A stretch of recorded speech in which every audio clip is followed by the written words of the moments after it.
Chad Gable buys a box. IYO Sky becomes the new Women's World Champion. And we start with a barnstormer.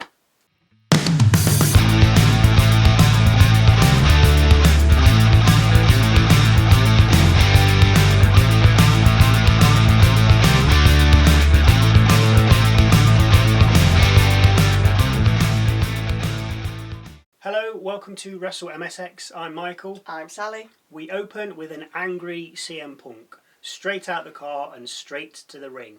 Allow me to address my enemies, he tells the crowd, before asking them to give him a name. He starts with The Rock, calling him a bold fraud and delusional for having a fake title. Cena's next, saying he sold all the kids bullshit and gave up on all the people vowing to see him down the road.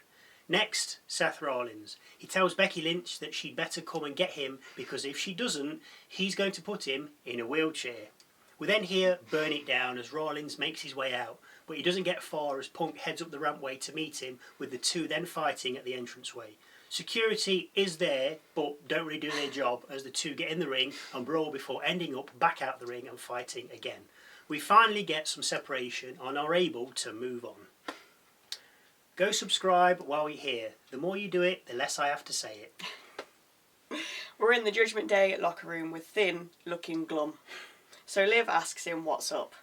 Balor says nothing before turning his attention to Dom and Carlito, saying that they got embarrassed last week by Bron Breakker. Dom angles for a new member again, with Balor saying we don't need one, and that maybe he himself needs to deal with Bron. Good luck with that. In the ring next, Otis, and he's facing Gunther, looking for some revenge for what he did to Tozawa last week. Otis with Tozawa and Dupree. After calling Otis a freak and vowing to teach him about respect, Gunther finally gets in the ring.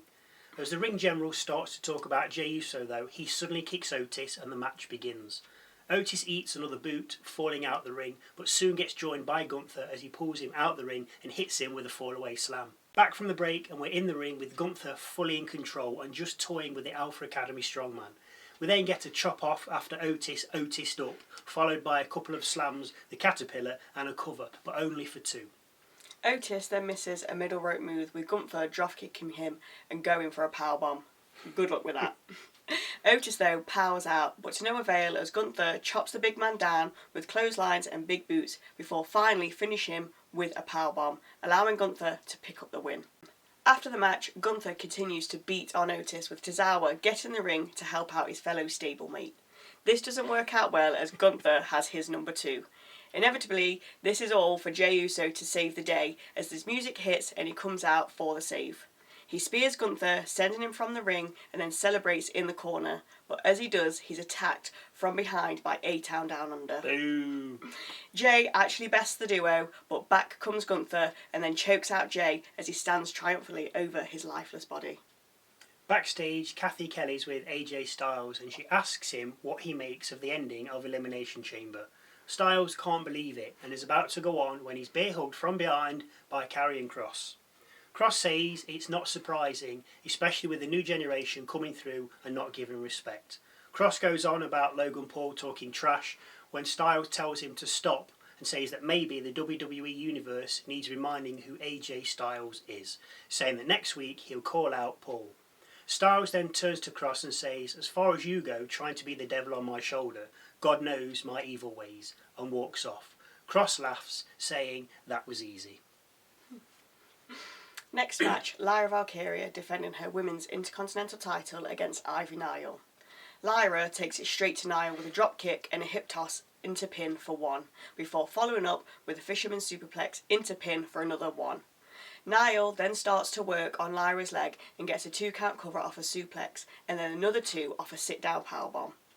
The ankle lock is then applied, but Lyra makes it to the rope. Nile then misses a big boot with Valkyria hitting a backbreaker and then the Nightwing, which all leads to Valkyria picking up the win and defending her title successfully. In the parking lot now, and Seth tells Adam Pearce this is the easiest job of his life and that he wants to finish him. Fine, says Pearce, then finish it.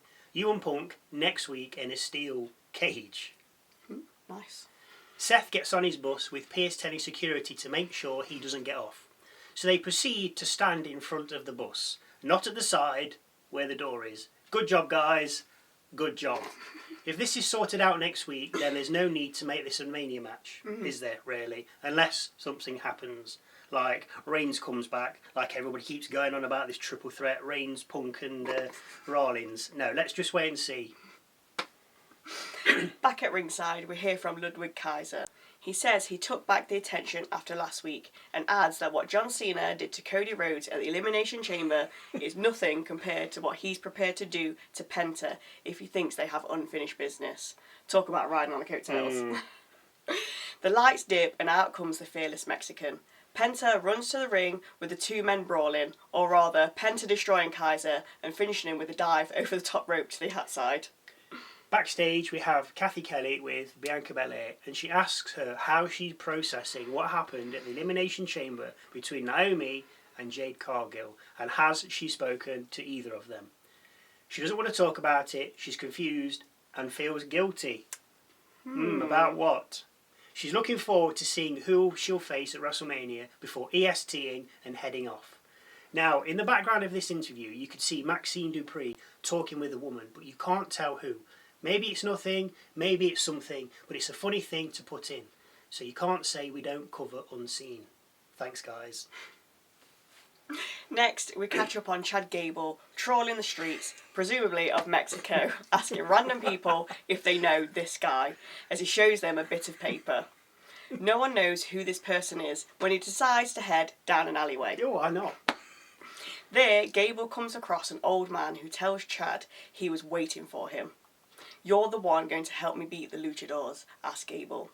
"You cannot fight what you don't understand. You must become Lucha." Lucha Gable incoming. "What do I have to do?" Gable asks, before the old man offers him a box. Gable hands the old timer some money, who then gives him the mystery package, telling him he wields power beyond his understanding. Gable opens the box, reaches in and pulls out... Well, we don't know because the film ended there. I just hope we don't see Lucha Gable. It's got to be a mask in that box though, hasn't it? Yeah. I mean, it has to be. I mean, what else can it be? No idea. Anyway, I love this kind of thing. It's not in the ring, it's not backstage. We're going out, seeing wrestlers do other things away from the whole arena. It gives it another dimension. It's like a side quest. I just like this kind of thing. They don't do it that often anymore, they don't. and I think they need to. So, next up, the War Raiders defending their tag titles against American-made Creed brothers. Come on, the Creeds. The Creeds double team Eric in the corner, swapping tags and keeping him down. That is until Brutus gets slammed and Eric tags in Ivar. Everyone then ends up in the ring with Eric slamming Ivar onto Brutus. Julius tags in for Brutus and drop kicks Ivar off the top rope to the outside, which is a hell of a bump to take for a big guy, so kudos to him. The Creeds then throw Ivar into the ring steps just as we hit a break. We come back to see Ivar double suplexed and covered by Brutus for the 2-fall. Eric and Julius re-enter the ring with Eric landing a big knee and then tagging in Ivar back in. But Julius bests Ivar, throws Eric across the ring and tags in Brutus. Julius delivers an angle slam with Brutus following up with a 450 and cover. 2. Back comes Julius, who superplexes Eric, which is then followed by a moonsault from Brutus. First one of the night, I think. There's usually about 10 in a match, isn't there? 10 a match, isn't there? The moonsault missed, with Ivar then trying the same move and getting the same result. Nothing but mat. Ivar is the legal man, by the way, as he's tagged by Eric just before the superplex by Julius. With Ivar down, Julius launches a shooting star press, lands it into cover and gets 2. The move was a thing of beauty. Eric tags back in, as does Brutus, with the Creeds then setting up Eric for a Brutus ball, but Eric avoids it and throws Julius out of the ring, who then proceeds to get crossbodied into the side of the ring by Ivar. Ivar then tags back in. The Raiders hit War Machine on Brutus, with Ivar covering and defending their titles. Boo. We take a look at the unsanctioned match from Elimination Chamber when finally Randy Orton gets a mention. Over 2 hours in, and only now he gets spoken about. He should have been spoken about at the top. I mean, the Cena thing's been done to death. Oh, God, but Orton coming back after Christmas, well, he had Christmas off, obviously. I mean, talk about him. If it's Cena and then it's him. Yeah. In the names-wise. Definitely. Anyway, Apparently, Sammy's re-aggravated his neck injury and is out indefinitely. He'd probably miss Mania then. You'd have thought so. We have a vignette from LWO next. Del Toro, Wilde and Lee. They say New Day can't take their spirit or fire and are stronger than ever. In steps Ray, saying they should have finished what they started, but they got too cocky. Mysterio then makes a match for next week. Him and Lee against New Day in a tornado tag match. No tags, no disqualification. I didn't know tornado tag was a no DQ. No, I can't remember that. So expect cheers and maybe interference. I do like a tornado tag match though. More of them are needed. Yeah. Because it's a little bit different than your More standard tag. enjoyable, And everybody comes in on a tag anyway. Exactly. So yeah, you may as well just start. Let's go get it on. Next we see Finn Balor in the ring telling Bron Breakker the only reason he's still Intercontinental Champion is because the Judgment Day have allowed it. Bron is seemingly having an interview with Jackie Redmond as he's in the crowd, so this must have been during a break.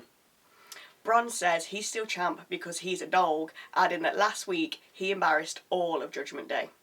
Finn fires back that in the ring he's untouchable, saying he can take the title from him anytime he likes, and that the first time Bron steps in the ring with him, there ain't going to be no dogs barking. He's going to put him down. Was he there? Bron then makes his way to the ring, but gets jumped by Carlito. Breakker makes short work of the apple muncher, as Dom then jumps the dog. He also suffers at the hands of the Intercontinental Champion, with Bron then entering the ring. Bron deals with Balor and then gathers speed for his spear after gorilla press slamming. Dom comes to the rescue by pulling Balor from the ring, with Bron getting out and spearing Carlito instead. Oh, someone's got to take it, haven't they? Exactly. Michael Cole says he's spoken to Cody Rhodes, who's still in shock about what happened and will address everything on Friday night SmackDown.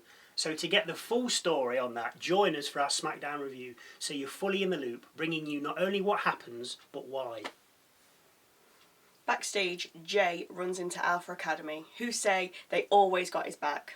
I think they did anyway, because the sound wasn't that great. The mic guy didn't get in on what Otis was saying. They head off, as does Jay, who then comes across Kathy Kelly. She asks if what happened earlier threw him off his game. A little bit, replies Jay, and says that WrestleMania, he's crashing out. What? Sounds like a bad thing, doesn't it, crashing out? I don't know. Last match of the night, Rhea Ripley versus IYO Sky, with Ripley defending her Women's World Championship. Bianca Belair is at ringside. We get some quick pin attempts in the early going from both women before we end up outside with Rhea slinging IYO into the apron and then suplexing her onto the floor. We take a break, come back and see Rhea covering IYO for 2 after a missile drop kick from the top rope.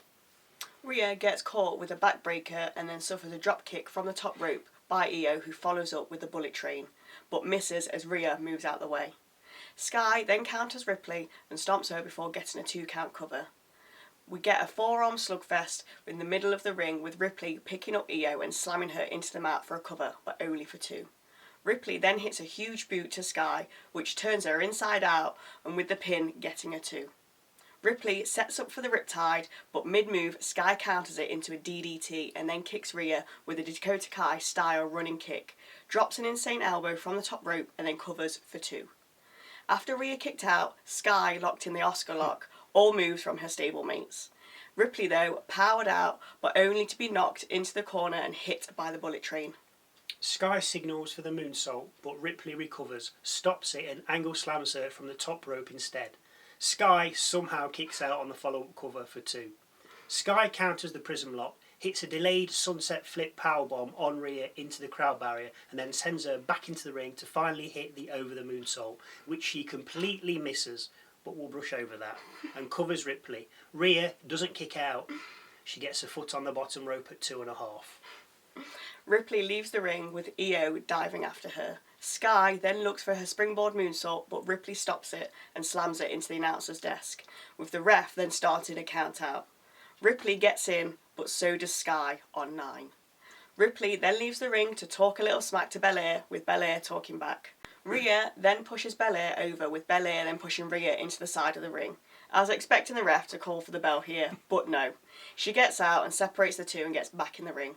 Rhea eventually follows, takes Sky to the top rope, looks at Belair and says, "See you at WrestleMania," before going for Riptide. Only Sky counters into a Hurricanrana and then lands a better looking over the moonsault and covers. Sky gets the 1-2-3 and becomes the new women's world champion, to my and everyone else's surprise.